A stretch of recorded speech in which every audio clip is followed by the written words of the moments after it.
will they appeal to institutional investors if they continue to exist in what I would call a parallel track to fiat money? Or do institutional investors need to see some kind of government or central bank acceptance or endorsement, for, as Mike Novogratz would say, for the cavalry to really come in? Well, I would say that you've borderline ruined my life after having broken that story, because the number of institutions that have been filling my day with calls and inquiries about this is astounding. So it's happening already. Yeah, oh yeah, enormously so.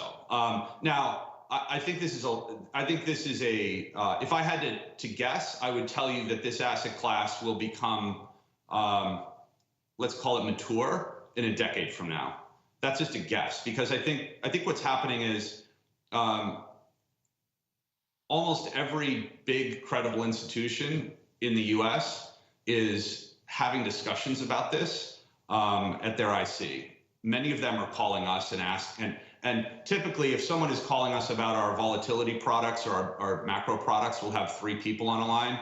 We have huge institutions where you have 10 to 15 people, the entire investment committee. They're fascinated by this. They should be, by the way, because this is the first and last asset class that will that will appear in our lifetime. And so if you're a large institutional investor, the first natural place to get exposure is the beta of these assets. And I think as One River, as a fiduciary, our goal is to provide safe and secure kind of peace of mind around how institutions get access to the beta of these assets. But the beta of these assets is just the beginning.